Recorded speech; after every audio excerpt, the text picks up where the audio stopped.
Hello Commanders, Rudy Foodie here, and I'm coming at you with a pretty quick and casual video here, but we're still going to be delivering some information to beginners. So in this video, I'm going to be talking about the all-important fleet formation. So yeah, in this game, you could build your fleets. As you level up your commander level, you'll unlock the ability to have even more fleets. And this is useful because sometimes you'll have fleets just for a specific purpose, like 2-1 farming, progressing through the stories, and sometimes you just build a fleet just because you want to work on them. Like this one right here is, I am kind of locking in on the game at the moment, and I am trying to get a lot of my ships to 120, level 120 and ready for Operation Siren, which of course you don't have to be at level 120 for Operation Siren. I just want to overkill. But yeah, so okay, fleet formations. So in this game, I'm particularly talking about the main story chapters of the game. You'll be when you do a chapter like say 10-1, you'll have to complete like about 5 or 6 or so many battles before the boss fleet shows up. Typically, and to sort of be most effective, you want to build your 2 fleets you could have in story missions for either the mobs or the bosses.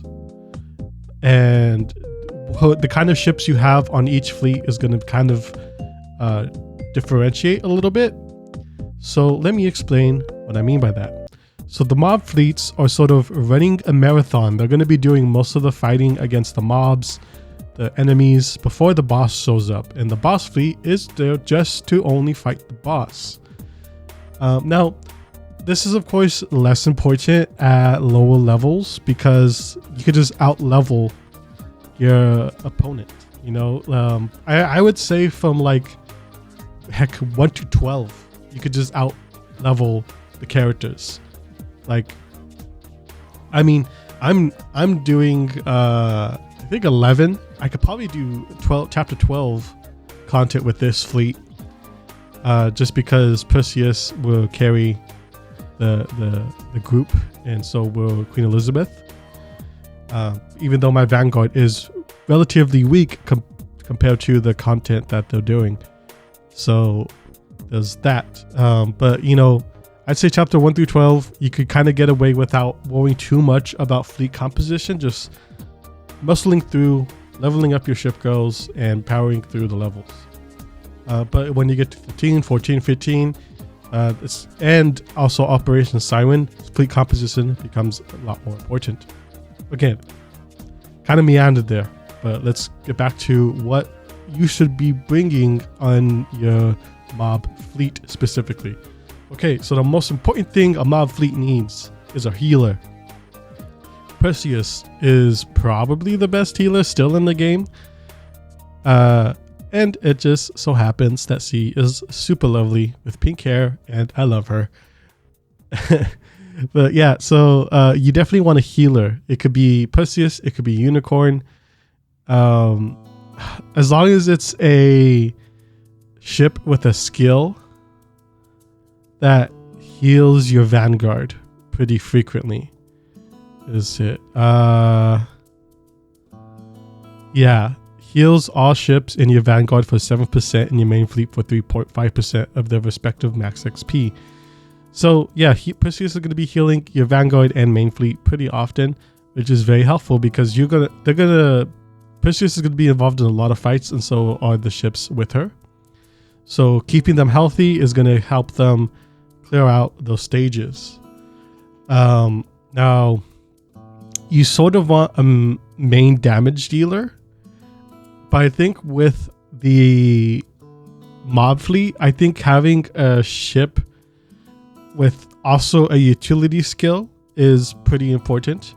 Queen Elizabeth here doesn't do the most damage. Heck, her damage is pretty mid, let's be honest. But she comes with a pretty neat skill that increases the firepower, torpedo, aviation, anti-air, reload, and evasion of all your Royal Navy ships.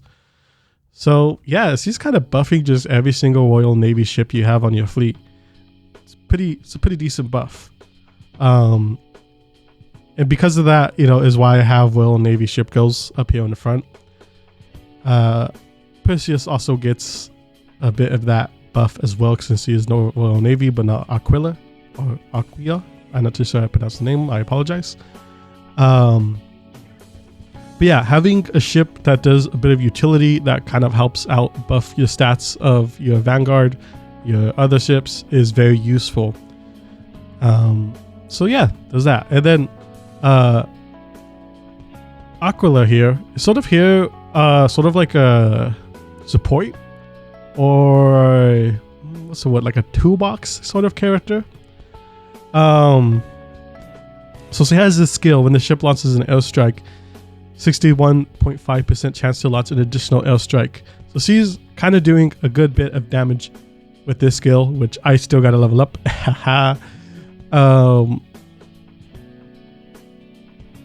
Also a healer, which is pretty dang good. I know Aquila is also used for PvP, and some boss fleets will use her as well. And I actually don't know what this skill does. I haven't read this one.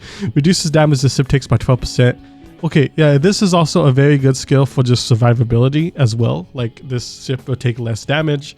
So it's also really good for a mob fleet in that sense, is the fact that they're taking less damage. They're in more fights.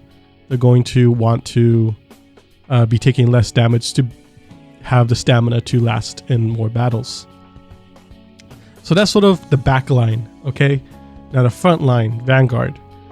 The formation of your Vanguard is very important because depending on where your ship is going to dictate how much damage they're going to take.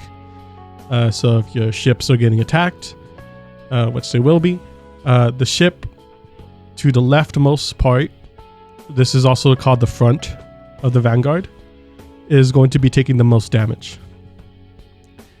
And then going over to the right in the middle, this section here is taking probably the least amount of damage in the Vanguard, I believe. And then the rightmost Vanguard is taking the second most amount of damage. So because this damage is mostly focused in the front of the Vanguard, you want the front of the Vanguard to be a tank, the one who's going to survive a lot of the damage, either by having a skill that has high evasion or damage reduction, or I think even some heal themselves. So Plymouth, I call it a Plymouth once.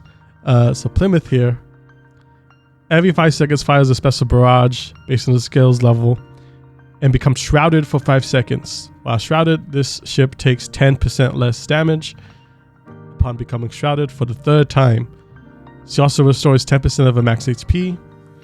Enemies hit by this barrage become exposed for 10 seconds. Exposed enemies take 18% increased damage from your flagship if she is a battleship, battlecruiser, or actually, what is that?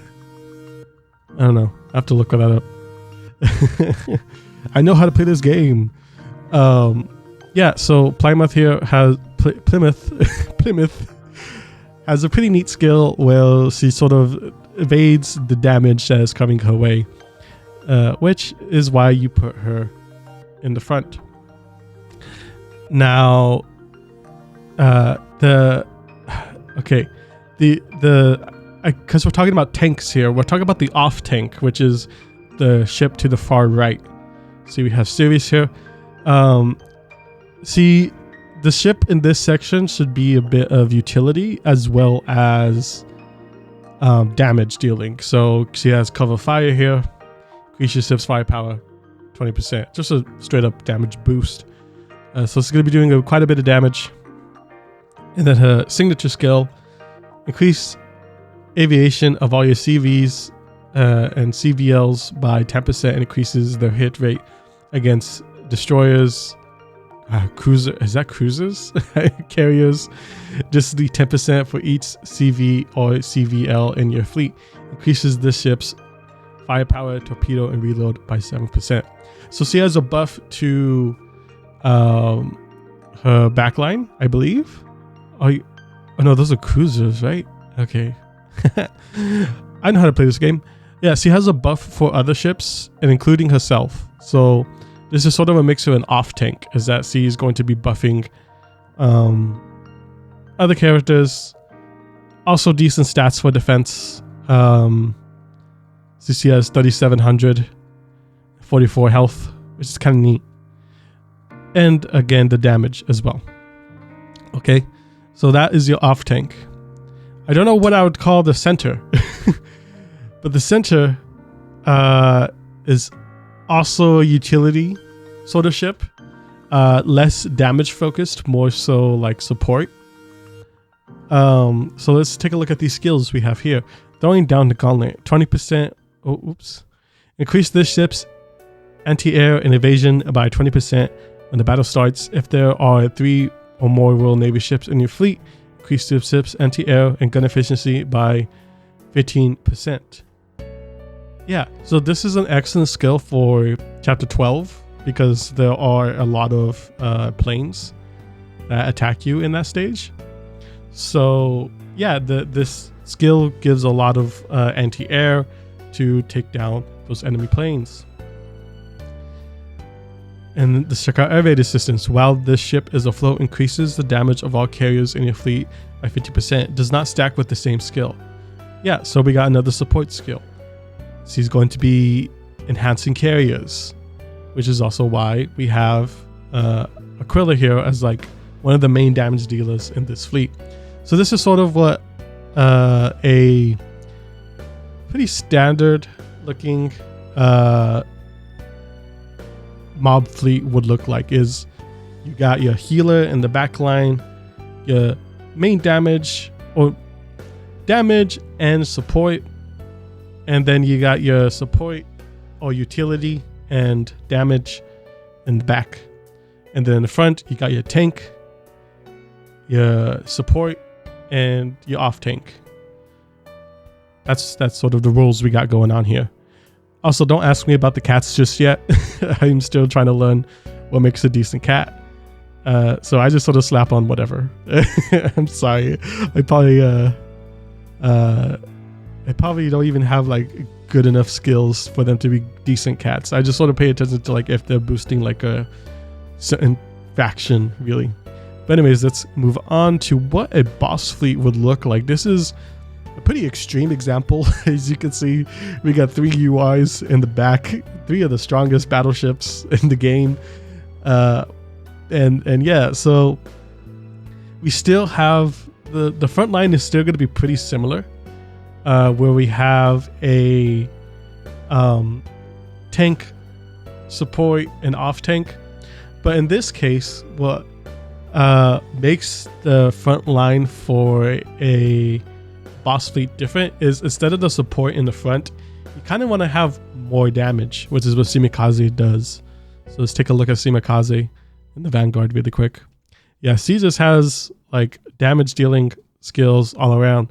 When this ship fires the torpedoes, fires a level 10 special barrage and executes a slashing attack. Enemies hit by the slashing attack take 8% increased damage from this ship for 3 seconds.